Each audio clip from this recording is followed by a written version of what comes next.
Hello there. It was 15th of August very recently, and 15th of August now means a Mahindra event, Pretty much. which I think is going to be a tradition going forward. It's already become one. This year round, the event was in South Africa. Last year it was in UK. And I know what you guys are thinking. Mahindra, hai, Indian company, why not just do it in India? Especially on Independence Day. Especially on Independence Day. To me, I think it's a great show of strength. Yep. And more than that, it's a signal of intent. And I love the ambition that Mahindra brings with it every year, right? Clearly, the theme is, hey, we are not going to limit ourselves to being an OEM for India. We have what it takes to go global. We have what it takes to take on Toyota, take on Volkswagen, and be a truly global brand. And which is why they will be going after products and segments which might not be traditionally Indian. Definitely. And it's essentially their move of saying that we are now going to get into the territory that Volkswagen, Toyota, Honda, and all have been in for the longest time. And like you said, that does involve targeting segments that are not traditionally something that you would associate that are specific or very popular in the Indian market, even if they are sought after or very desirable. Which is why we had the showcase of technically 3 products, although 2 are the ones that you've actually managed to see yourself, right? We've had the Mahindra Pik-Up concept. Essentially, you can think of it as a return of the Scorpio getaway, although that is not what they're calling it, at least so far. Then we had the Mahindra Thar.e, a showcase of not just an electric Thar, but also a Thar 5-door in a concept form. And then there was the one car that you have and have not seen. Have seen because we're talking about the BE05, which was showcased in its concept form last time around in the UK. But now, in a hush-hush manner, what Amey managed to see himself was the BE05 getting damn near essentially production-ready form. Yeah. The final product that's come in right now. But, there is something that's very important that has to be set out, because I've seen a lot of chatter on the internet implying certain timelines that may not be all that rational. Correct. So as excited as you are, and definitely we are about these products, you have to understand that at least in the context of the Pik-Up concept as well as the Thar.e, realistically, by the time you're going to see something production ready, something in showroom, something you can buy, it is going to be maybe towards the end of 2026 or early 2027 with these 2 products. Yeah. That is for sure. You can take our word for it. And in the context of the BE05, that is still in line with Mahindra's original intended timeline, which should be around the end of 2025. Okay. Timelines great, products great.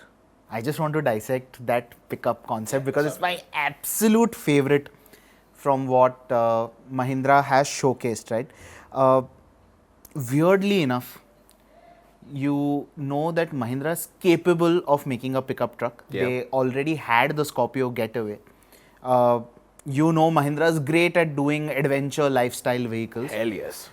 And funnily enough, I did not see this coming. Right up to the point where Mahindra said, hey, we are unveiling a global pickup. I did not think they'd do a Scorpio N pickup. True, but I think this is again in line with the whole, the beginning of this discussion rather, right? Where it began with the fact that Mahindra is looking at targeting lifestyle markets, international markets at large. And lifestyle pickups, for example, are not a segment that becomes all that followed or popular in India. That's because we haven't had a lot by way of options either, right? We have the Tata Xenon, we have the Scorpio Getaway, we have the Isuzu D-Max V-Cross, and as well as the Toyota Hilux. Different products that are sort of operating in very different ends of the spectrum as well, but generally it's a very, very niche product. Where it's not as much of a niche is in markets like South Africa, like Australia, like New Zealand, where even in ASEAN markets, for example, where overlanding, lifestyle pickups do have a lot of use, they're actually quite mainstream. Yeah. So in that context, it starts to make sense to you that, okay, this is where the intent is coming from. This is why also they chose South Africa as a location to unveil the Scorpio pickup. What is interesting to me is that they could have easily chosen the Thar as well, right? Make a gladiator like pickup out of it, but they've chosen the Scorpio. It should technically on paper share platform with the Scorpio N because it is a body on frame. It's not really rocket science, and Mahindra did tell us quite a bit about what's going to be powering it. Correct. So the platform in itself is by what we have been told, a different platform altogether. I think it's safe to say it will be more likely a heavily modified version of what we are seeing with the Scorpio N, because there's obviously a lot of similarities both in interior as well as exterior design with the vehicles. As for the powertrains, while a lot of the conversation was about the electric, this one in particular has been confirmed to get the 2.2 liter M-Hawk diesel. Yeah. About 180 horsepower is the tune in which it should be arriving, both with 6-speed manual, with 6-speed automatic, and with 4x4, of course, including those terrain modes that you do see with the Mahindra Scorpio. So it's not just becoming something that's purely functional, it is trying to get in that layer of family friendliness, that layer of sophistication that we have seen with the new generation of the Scorpio, because again, remember, it is a double cab design, so it's not intended to be a commercial vehicle, it's a lifestyle pickup. Correct. I really think it looks like a Scorpio N on steroids. And I remember you and I prodding and poking Amay to give us more of that first-hand feel of what he thought and what he, the first thoughts that crossed his mind when he saw that concept in person. And the words that were thrown at us were more muscular, more rounded, not as flat as the Scorpio SUV. And it just packs in so much muscle. And then, okay, there are a lot of those concept elements which might not make it to final production, but in general, they looked so interesting. For example, you take the DRL pattern. The headlamp itself, the shape is the same as the Scorpio, but the DRL forms an eyebrow, goes straight down into what I assume will be the fog lamp cluster in the final production spec. The tail lamp also has a neat LED graphic detail. Yeah. The grille has beautiful geometric detailing. Plus, it's got those massive mud terrain tires. It's got those off-road lights. It's got a lift kit. It's got 2 spare wheels in the cab and in the bed. Oh, not in the cab.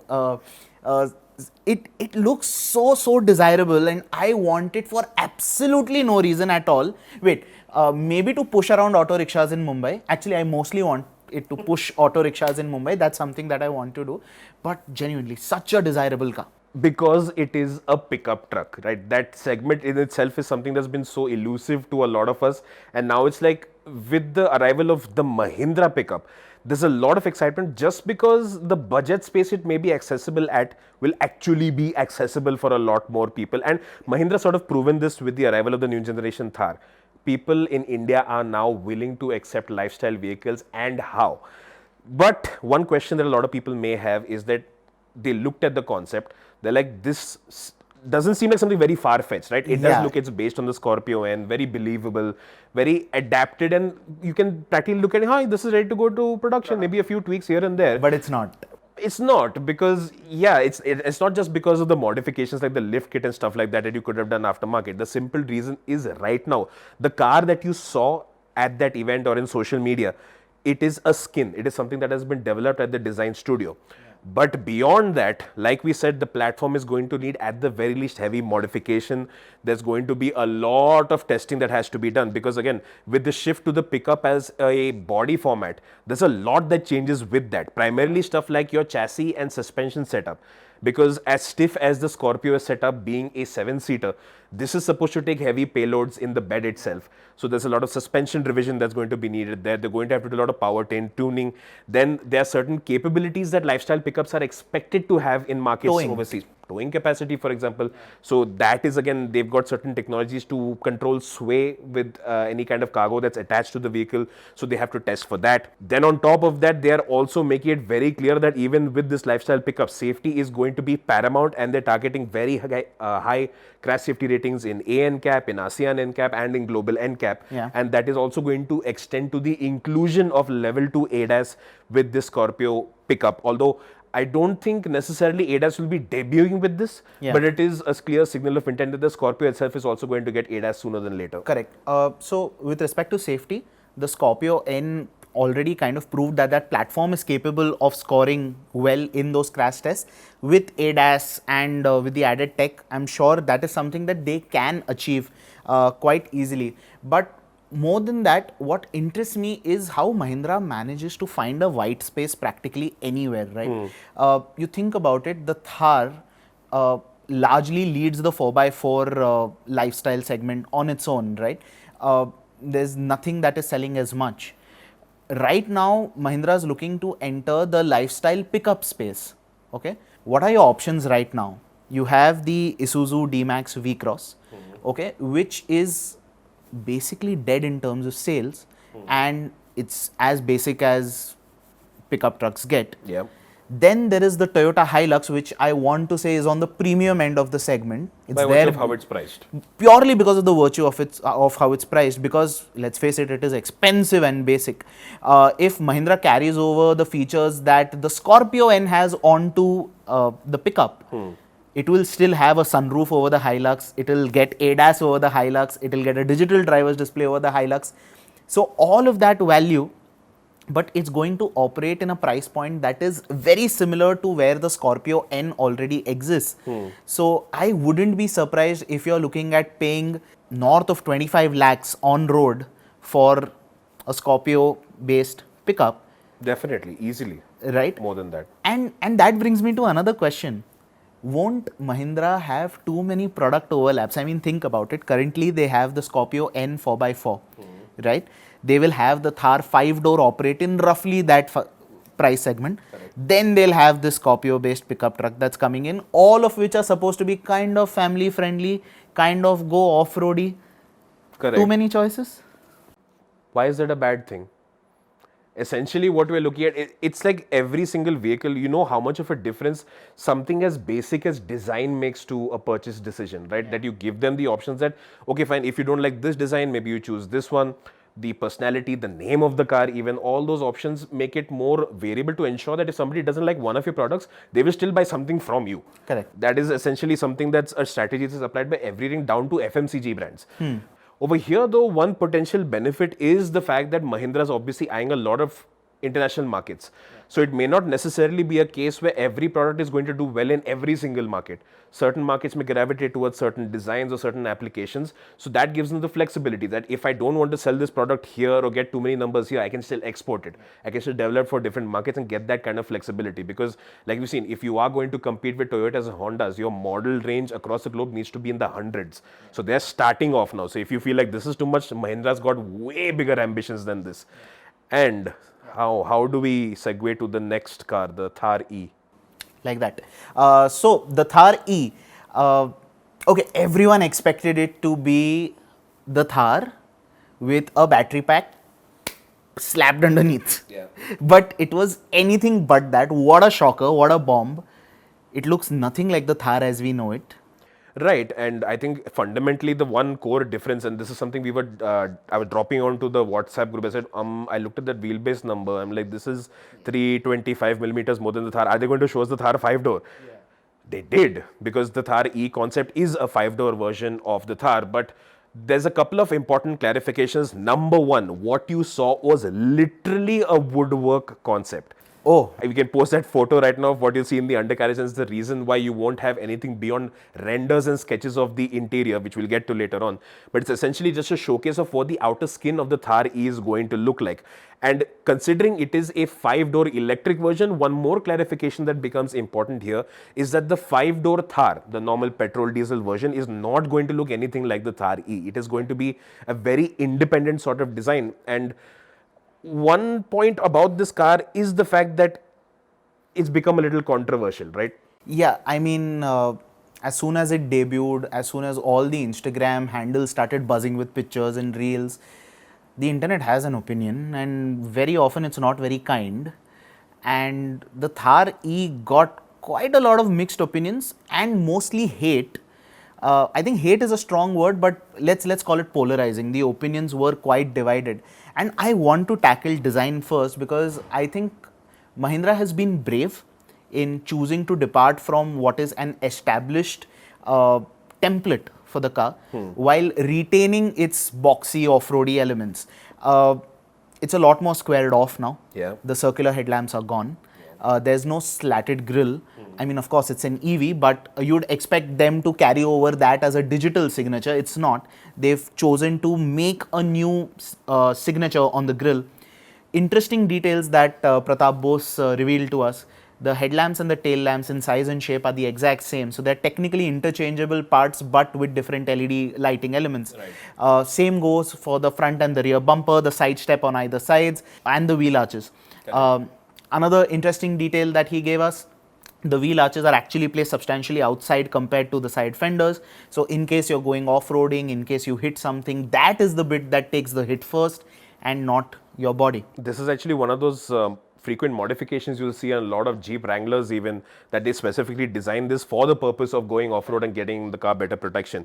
Something that is important in my perspective over here is one, that whatever you've seen of this design, am I confirmed with Pratap Bose that most of this design is going to be what you're going to see in the production spec version. Obviously, there will be changes in the tires, how much ground clearance it has, stock and all that stuff. But 75-80% of this most likely will make it through to the final production car.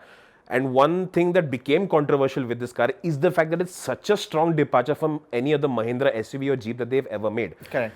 I think part of this has to do again with the fact that they're going to go international with this car, and they have run into, let's say, legal issues with the whole Mahindra Thar grill situation, where it happened in Australia, it happened in the United States, but they've had stay orders on production and sales because of that particular design. So this is their way of just saying that we want to get done with that whole issue that they're facing with FCA right now, and this new design language can help them to do that. Aside from also being an opportunity for Mahindra to give their electric vehicle designs something very unique and very distinct from what they had with their ICE line. Correct. So, like you mentioned, it is a clear departure from being a Wrangler-like design. But I also think, and this is purely my opinion, it's moved towards looking sort of like a Ford Bronco, sort of like a Land Rover Defender. There you see snippets of both design, let's call them inspirations. But to their credit, or in their defense rather, there are only so many ways you can design boxy off-roady SUVs. Yeah, I mean, cars in general, man. I mean, think about it. You're looking about the number of regulations that you have for any car design, for pedestrian safety, and there's aerodynamics, which is why you see so many common elements between different cars and different design. It's not just about these boxy SUVs, but because we don't have those many boxy SUV designs, every car starts looking like the other. So there's no end to the number of parallels you can draw. And if you're looking for something, you're going to have a confirmation bias. You put those images next to each other, you're going to find similarities. That's just going to happen. Anyway, what I was coming to is the design's great, but as soon as we saw it and we knew it was going to be purely electric, Nabil from our team had this very practical question.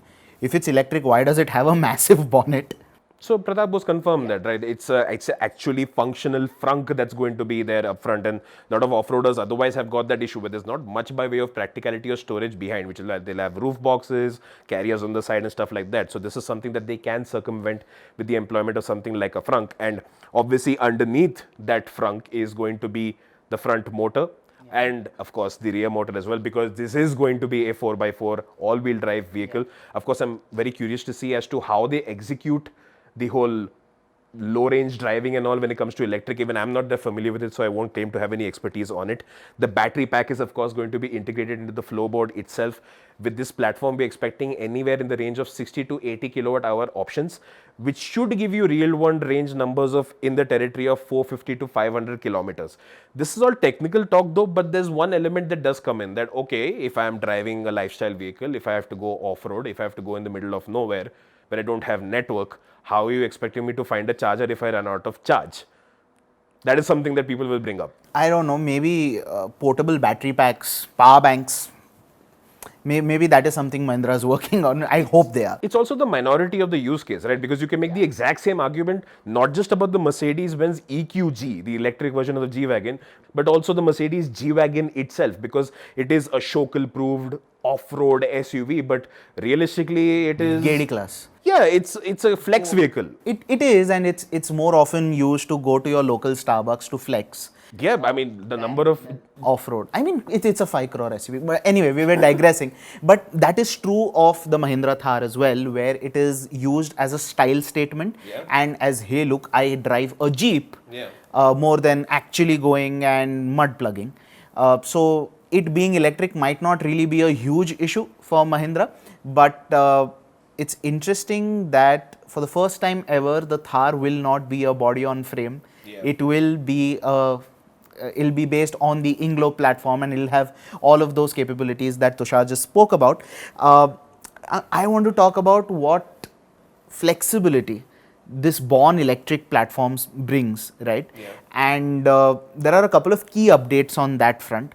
First update is Mahindra loves redesigning logos. Yeah. This is they showcased an infinity symbol. It's the Mahindra logo mixed with the Meta logo, I want to say, and it creates a nice infinity kind of a thing. Yeah, and essentially it is what's going to denote every single electric vehicle that's going to be coming out from the Mahindra stable is going to have that logo. Correct. That is the idea behind it. So currently the XUV 400 wears a copper colored bow tie, but that will go away. Yeah. So the electrics will get an infinity logo, which I'm hoping will start with the XUV E8 when it comes out in December 24. Yeah, right. The second update on the Born Electric front is that Mahindra has tied up with Dolby and Harman Kardon. Yes. Now this is very crucial because if any of you have experienced EVs, you'll swear by the fact that they are way too silent while driving. Even little sounds get amplified, tire noises get amplified, road noises, wind noises get amplified. And you have to usually counter that with a lot of sound deadening. Correct. But with this partnership, what they're looking to do is not just focus on entertainment systems, Yeah. but they're also looking to use the sound setup to sort of control ambient noises and make it a more comfortable, more natural environment on the inside. And to that end, they've also gone ahead and partnered with A.R. Rehman Yeah, for the interior sounds that are there with the car. I mean, Does he sing when you cross 100? I hope not. I mean, Why not? It's A.R. Rehman. Okay, controversial opinion, he's a better music director than a singer. But anyway, BMW has tied up with Hans Zimmer.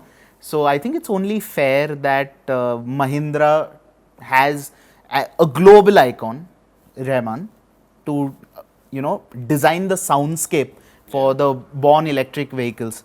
So what we've been told, he's designing 75 sounds for the vehicle. Imagine.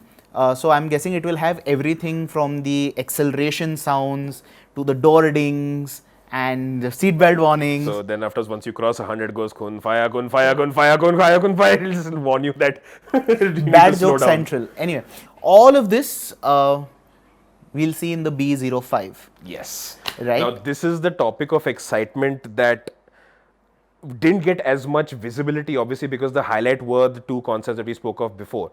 But Amay had a look at the vehicle, and in his words, he went and hugged Pratap Bose. He almost felt like he had tears in his eyes because he was so blown away by the car. Yeah. Unfortunately, we can't show it to you. We're extrapolating from what he got to see himself. But the B05 is essentially, I think you can think of it as Mahindra's alternative to a Hyundai Ioniq 5 or a Kia EV6, although it will be slightly smaller. Slightly smaller.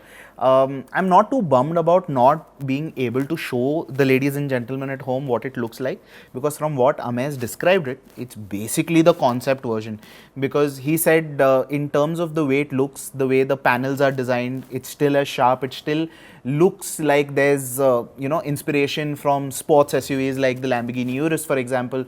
Those spoiler spats are still there. It's still running 20-inch wheels. Yeah, 245/50 section. Yeah, 245 section tires, 20-inch tires on a Mahindra.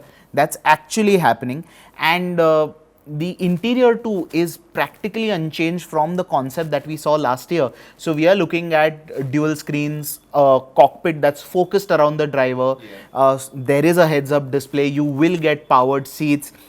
Stuff like that is actually coming, and it's coming soon. A lot of recycled materials also that are going into the product itself, in the interior. These are a lot of concepts that we've seen adopted by many international brands already, and we're glad to see even Mahindra is now following suit with that, making the best of getting their EV-friendly targets or green targets extending to beyond the technology itself. Then there are some important highlights that we need to put across right now, just to refresh your memory about the car itself also.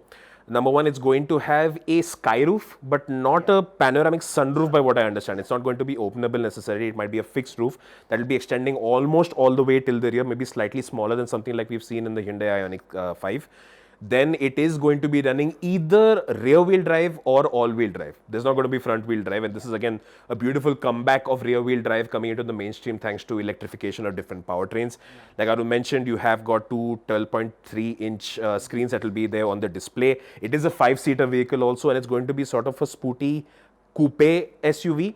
and it will be leading the charge for Mahindra in international markets to a very large extent, because it is not going to be about affordable electric mobility. It is about premium. It is about going that step into luxury for Mahindra with both the design, the materials, the technology that they're going to be using on the inside. So they're going all out to the next level, but at the same time, in the Indian context, because this is going to be maybe in the same territory in terms of size like a Hyundai Tucson or the XUV 700 for that matter, it should be much cheaper than an Ioniq 5 or EV6, so 30-35 lakh. So 30-35 lakh for a B05.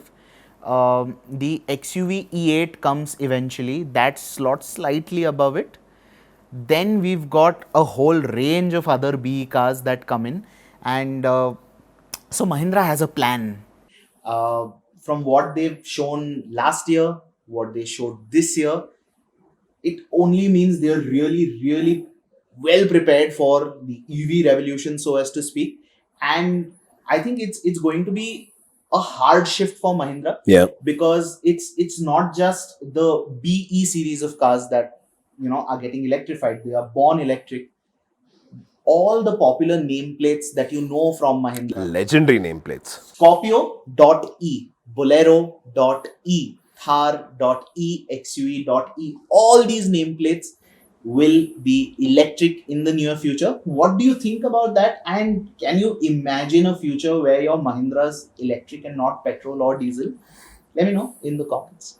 It's going to be a very interesting development to follow, but this was the long and short about the upcoming Mahindras that we have. Truly global is the target for Mahindra. We are all power to them to see this go through. We are definitely going to be looking forward to driving these cars, seeing it in person, seeing what the final product looks like. Let us know from all these which one you're the most excited about. And like, share, subscribe, follow us on Instagram. You know the drill. Bye-bye.